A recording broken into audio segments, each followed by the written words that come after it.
The Karma of Untruthfulness, Navigating Truth in a Post-Truth World. A Tholero Wisdom Temple Exploration of Rudolf Steiner's Spiritual Science. We live in what many call the post-truth era, where facts seem malleable and truth appears increasingly subjective. I've observed how this phenomenon isn't merely a contemporary political issue, but a profound spiritual challenge with karmic implications stretching back through centuries of human development. The concept of truth and its opposite, untruthfulness, carries far deeper significance than most realize in our spiritual evolution. In this exploration, I'll guide you through Rudolf Steiner's profound insights on the karma of untruthfulness, a series of lectures delivered during the tumultuous period of World War I that remains startlingly relevant to our current global situation. What you're about to discover isn't merely philosophical theory, but practical wisdom that can transform how you navigate our complex information landscape.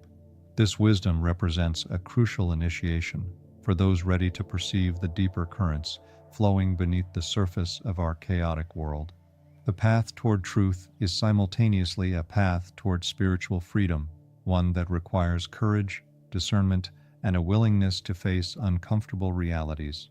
For those who have found their way to this teaching, know that you're being called to a higher level of consciousness at precisely the moment when humanity most needs clear-seeing individuals.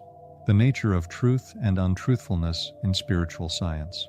Truth, in the anthroposophical understanding, isn't merely factual accuracy, but a living force that connects us to spiritual reality. When Rudolf Steiner delivered his lectures on the karma of untruthfulness in 1916-1917, Europe was engulfed in a devastating war that he saw as the physical manifestation of spiritual forces working through untruth. He recognized that the war itself had been precipitated by what he called the insidious poison of untruthfulness working through human affairs. This poison wasn't limited to obvious propaganda, but permeated cultural, scientific, and even spiritual discourse.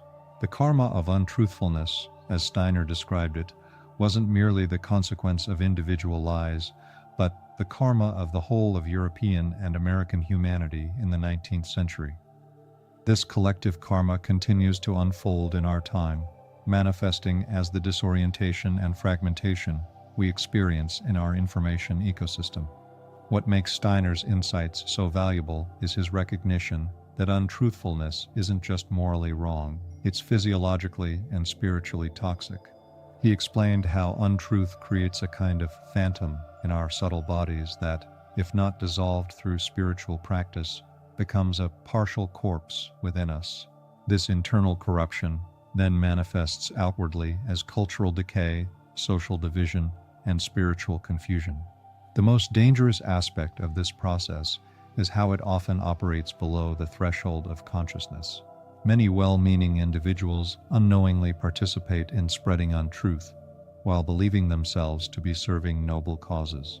As Steiner observed, I could say that such intense mendacity is only found where there is at the same time a profound consciousness of striving for only the truth and nothing but the truth. This paradox that the most dangerous untruths often come from those who believe themselves champions of truth is central to understanding our current predicament. The fourfold human being and the impact of untruthfulness. To fully grasp how untruthfulness affects us, we must understand Steiner's conception of the human being as a fourfold entity. We exist simultaneously as physical body, etheric body, astral body, and ego, each interpenetrating and influencing the others. The physical body is the material vessel we can perceive with our ordinary senses. The etheric body is the life force body that maintains our biological functions and connects to our glandular system. The astral body houses our emotions, desires, and is primarily connected to our nervous system. The ego, our spiritual I, is reflected in our blood circulation and represents our individual consciousness. When we encounter untruth, whether by speaking it, hearing it, or absorbing it through media, it creates disturbances across all four bodies. Steiner explained that untruthfulness particularly affects the relationship between the ego and the blood. The blood can go a quarter of the way towards becoming a corpse if you prevent it from being permeated with what ought to live in the ego, he stated in his lecture. This physiological impact of untruth isn't metaphorical, but literal falsehood creates a kind of subtle toxicity in our organism. The implications are profound. When we participate in a culture of untruthfulness, we aren't merely making ethical mistakes, but actively damaging our spiritual constitution.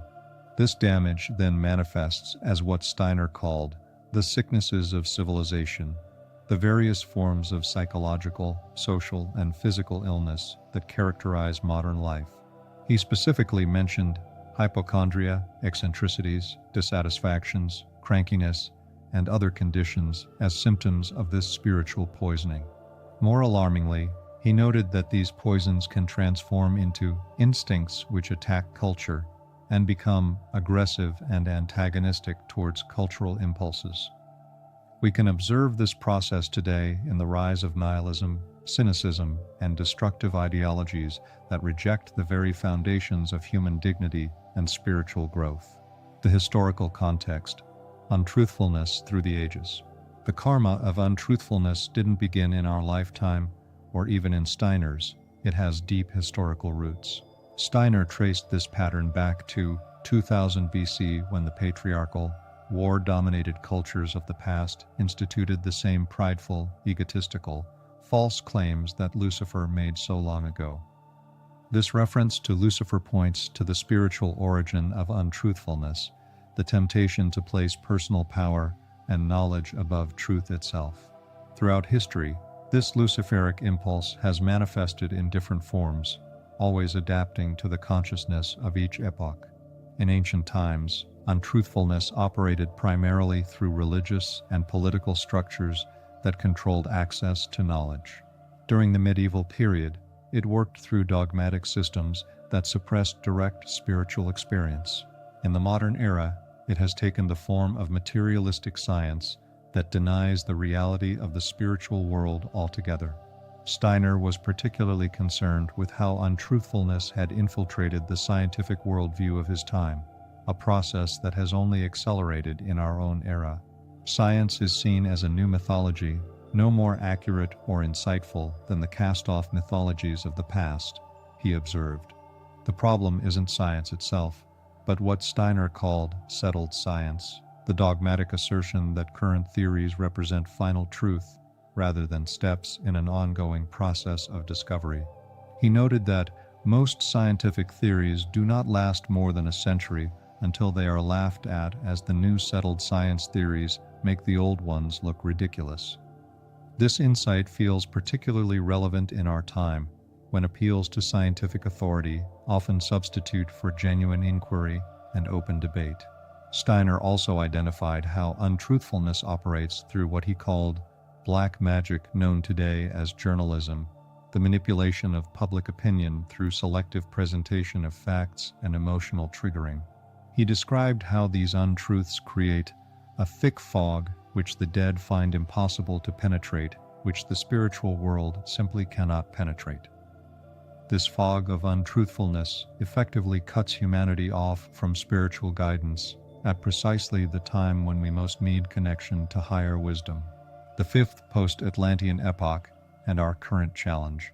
According to anthroposophical cosmology, we currently live in what Steiner called the fifth Post-Atlantean cultural epoch. Each epoch in human development brings specific spiritual tasks and challenges appropriate to humanity's evolving consciousness. In the first Post-Atlantean period, ancient India, humanity developed the etheric body. In the second period, ancient Persia, the astral body was developed. The third period, Egypt and Chaldea, saw the development of the sentient soul. The fourth period, Greco-Roman, developed the intellectual or mind soul. Our current fifth period is focused on developing the consciousness soul, the aspect of our being that allows us to distinguish truth from falsehood through clear, conscious thinking. This explains why the challenge of untruthfulness is so central to our time. We're being called to develop new capacities for discernment as part of our spiritual evolution. Steiner emphasized that The most wonderful thing with which mankind is presented in the fifth Post-Atlantean period is the gradual ascent from mere one-sided intellectual life into imaginative life. This imaginative thinking isn't fantasy, but the first stage of higher perception, the ability to perceive spiritual realities through conscious picture thinking. The counterforce to this development is what Steiner called fabrication, the creation of false narratives about reality that prevent us from perceiving spiritual truth. Our epoch thus presents a stark choice: develop new organs of spiritual perception, or succumb to the poisonous phantoms of untruthfulness. This choice isn't merely personal, but has consequences for all of humanity's future development. The spiritual mechanics of untruthfulness. Steiner's description of how untruthfulness operates spiritually offers profound insights for navigating our information-saturated world.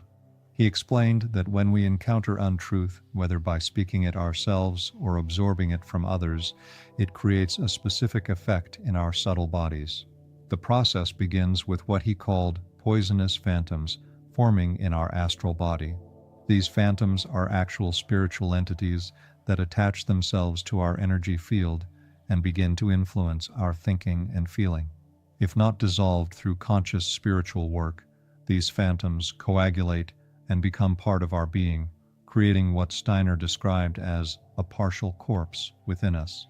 This internal corruption then manifests as various psychological and physical symptoms, from vague dissatisfaction to actual illness. More insidiously, these phantoms begin to affect our perception itself, making it increasingly difficult to recognize truth when we encounter it. Steiner noted that pathological liars become possessed by so many specters that they are open to other specters that delude the liar. This creates a vicious cycle where each untruth makes us more susceptible to further deception. The process doesn't stop at the individual level. These phantoms of untruthfulness extend into the collective astral body of humanity. Steiner described how untruths enter into what might be called the spiritual aura and generate there a thick fog which the dead find impossible to penetrate. This aura of untruthfulness blocks communication between the physical and spiritual worlds, cutting humanity off from higher guidance. In our time, this fog has become so dense that many people have lost the ability to distinguish between truth and falsehood altogether. The result is what some call post-truth, a state where emotional resonance matters more than factual accuracy. Yet Steiner offers hope by explaining that these same forces, if properly understood and transformed, can become the basis for spiritual development. The very resistance provided by untruthfulness can strengthen our capacity for discernment if we approach it with the right consciousness. As he put it, to make it possible for what is good and right to come about, then it must also be possible to err from what is right, for poisons to have their effect. The polarity of truth and falsehood in spiritual evolution. One of Steiner's most profound insights is that the opposition between truth and falsehood serves a necessary function in human evolution. Just as physical evolution requires resistance to develop strength, spiritual evolution requires the possibility of error to develop discernment.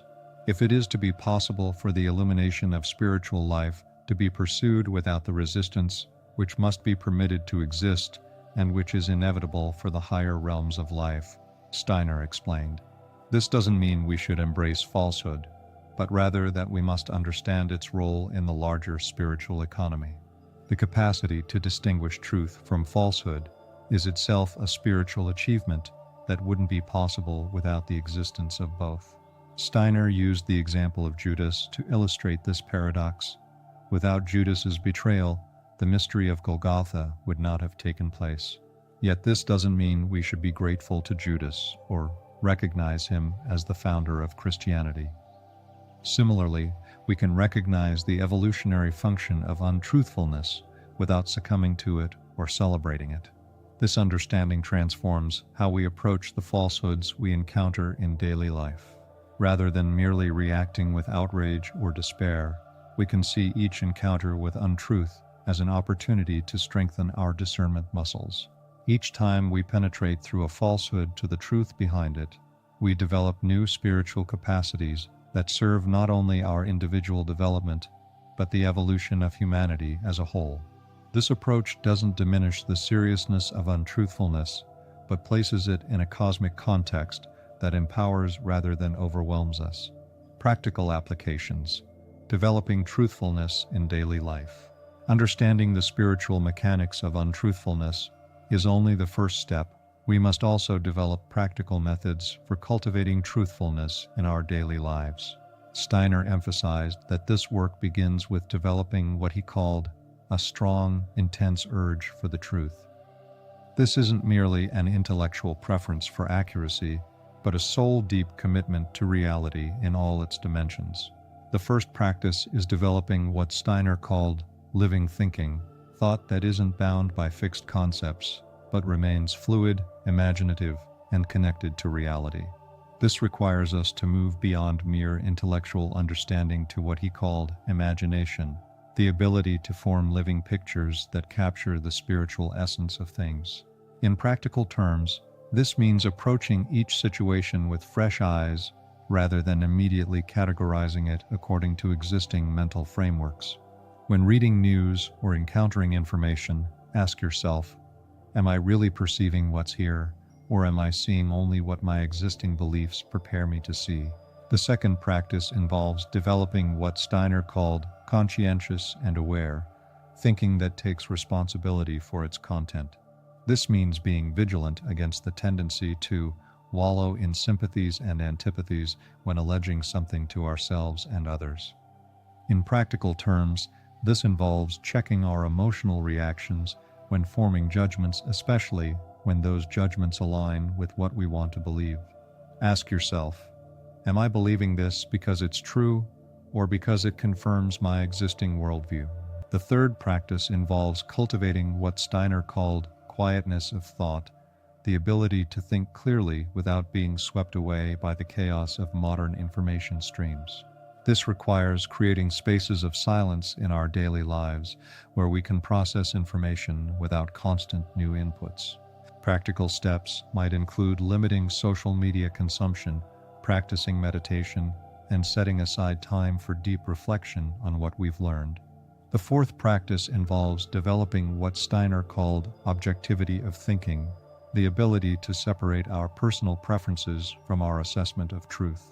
This doesn't mean becoming coldly detached, but rather developing the capacity to see reality clearly, even when it challenges our cherished beliefs. In practice, this might mean deliberately seeking out perspectives that challenge your existing views, not to adopt them uncritically, but to test your own thinking against them. The spiritual hygiene of information consumption. Beyond these general practices, Steiner's insights suggest specific approaches to information consumption in our media-saturated age. First, recognize that not all information is created equal. Some sources are more likely to contain spiritual nutrition, while others contain primarily spiritual toxins. This doesn't mean retreating into an information bubble of like-minded sources, but rather developing discernment about the quality and intention behind different information streams. Ask yourself, does this information help me perceive reality more clearly, or does it primarily trigger emotional reactions? Second, practice what we might call information fasting, regular periods of abstention from news and social media to clear the spiritual palate. Just as the physical body benefits from occasional fasting, our astral body benefits from breaks in the constant stream of information stimulation. During these fasts, focus instead on direct experience of nature, art, or human connection, sources of truth that don't require mediation through information technology. Third, develop the practice of spiritual digestion, taking time to properly assimilate information before moving on to consume more. This might involve journaling about what you've learned, discussing it with others, or simply sitting in contemplation of its implications. The goal is to transform raw information into actual knowledge and, eventually, wisdom. Fourth, cultivate what Steiner called living with the truth, allowing truth to become not just something you know, but something you embody. This means bringing consciousness to how you speak, ensuring that your words reflect reality as accurately as possible. It also means being willing to acknowledge when you don't know something rather than filling the gap with speculation or borrowed opinions. These practices constitute a kind of spiritual hygiene for the information age methods for maintaining the health of our subtle bodies amid the toxic fog of untruthfulness that surrounds us. The social dimension, truthfulness in community. While individual practices are essential, Steiner recognized that truthfulness also has a crucial social dimension.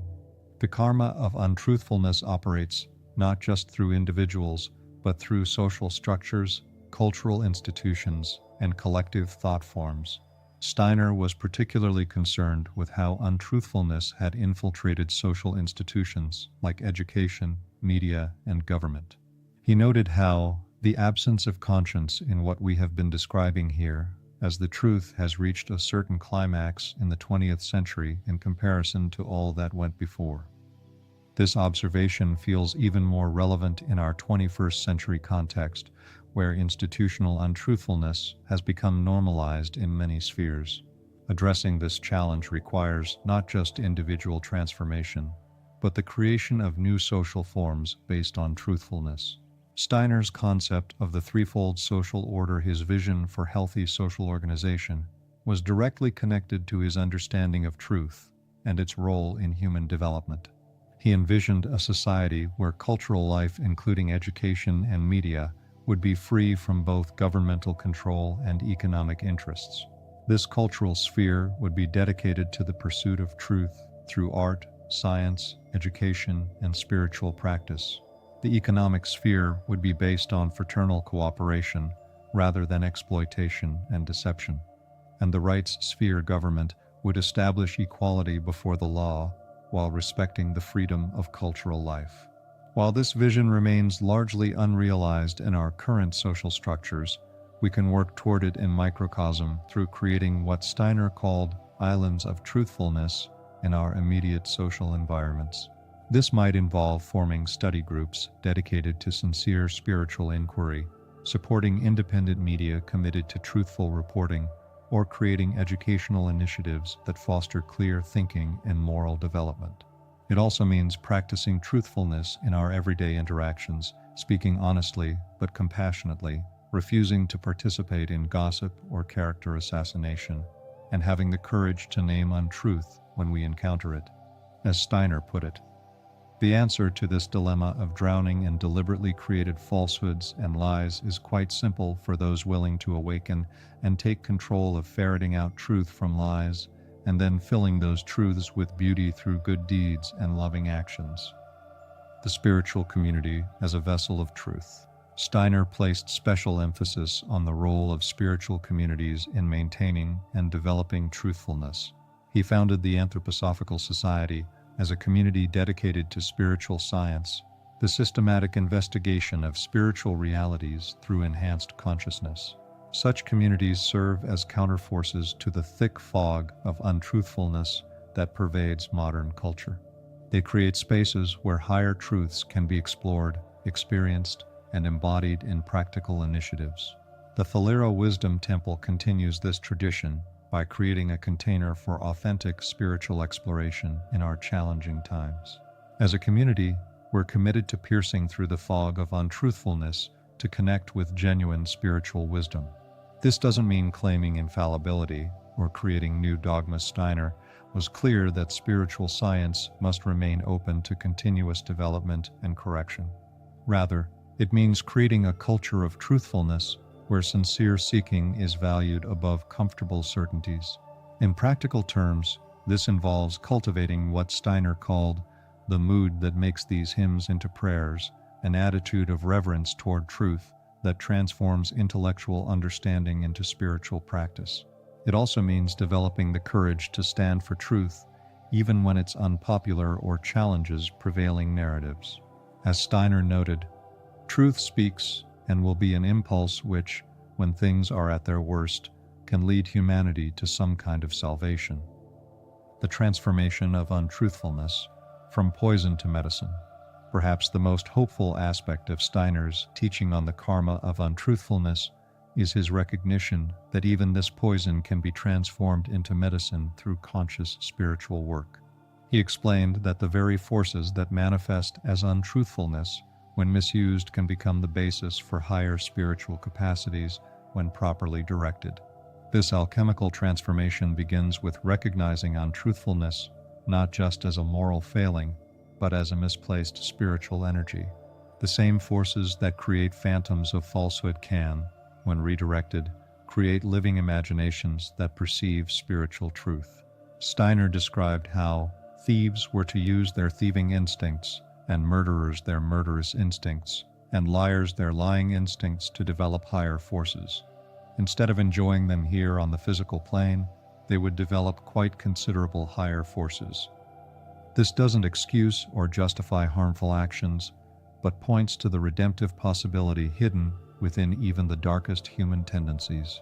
In practical terms, this transformation involves several stages.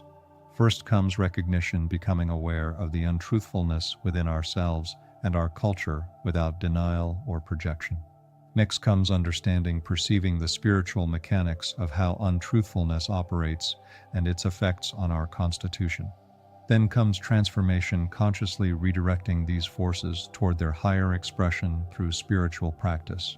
Finally comes creation, using our newly developed capacities to bring forth truthful expressions that serve human evolution. This process isn't easy or automatic. It requires sustained effort and the support of spiritual community. But it offers a path forward that neither denies the reality of untruthfulness nor succumbs to despair about its prevalence. As Steiner put it, the Greeks had the answer: seek until you find truth, beauty, and the goodness. The personal path, working with your own untruthfulness. While it's easy to focus on the untruthfulness we perceive in others or in society, Steiner emphasized that genuine transformation begins with confronting our own relationship to truth. This requires brutal honesty about the ways we may participate in untruthfulness, sometimes with the best of intentions. Common patterns include repeating information without verifying its accuracy, exaggerating to make a point, omitting inconvenient facts, or allowing wishful thinking to override clear perception. More subtly, we may engage in what Steiner called inattentiveness to truth, a casual relationship to reality that doesn't value precision or accuracy. Working with these tendencies requires developing what he called a certain quietness of thought that allows us to observe our own thinking processes without immediate judgment. Through this self-observation, we can begin to notice when we're tempted to bend the truth or accept convenient falsehoods. The goal isn't perfection, but progressive development, becoming increasingly sensitive to truth and increasingly committed to its expression. This personal work creates a foundation for addressing the larger social and cultural manifestations of untruthfulness. As Steiner noted, if you cannot develop the urge for truthfulness in yourselves, you will always be open to the danger of being infected, influenced by the untruthfulness that lives in the world. Conclusion: truth as a living force in human evolution. Rudolf Steiner's teachings on the karma of untruthfulness offer a profound framework for understanding our current global situation. Far from being merely a philosophical concern, the question of truth versus falsehood stands at the center of humanity's spiritual evolution. The fog of untruthfulness that surrounds us isn't just an inconvenience or a political problem. It's a spiritual challenge that affects our very constitution as human beings. Yet within this challenge lies an extraordinary opportunity for development. By working consciously with truth, seeking it, embodying it, and creating communities dedicated to its cultivation, we participate in humanity's next evolutionary step. This work isn't separate from daily life, but woven into its fabric. Each conversation, each piece of information we consume or share, each thought we entertain becomes an opportunity to strengthen our relationship with truth. As we develop new organs of perception capable of distinguishing truth from falsehood, we contribute not only to our own development, but to the spiritual hygiene of humanity as a whole. The karma of untruthfulness that has accumulated over centuries can begin to be transformed through our conscious efforts in the present. This doesn't happen automatically or without resistance. The forces of untruthfulness fight back with increasing intensity as more people awaken to their influence. But as Steiner assured us, truth speaks and will be an impulse which, when things are at their worst, can lead humanity to some kind of salvation. For those who have found their way to this teaching, I invite you to consider it not just as information, but as a call to action.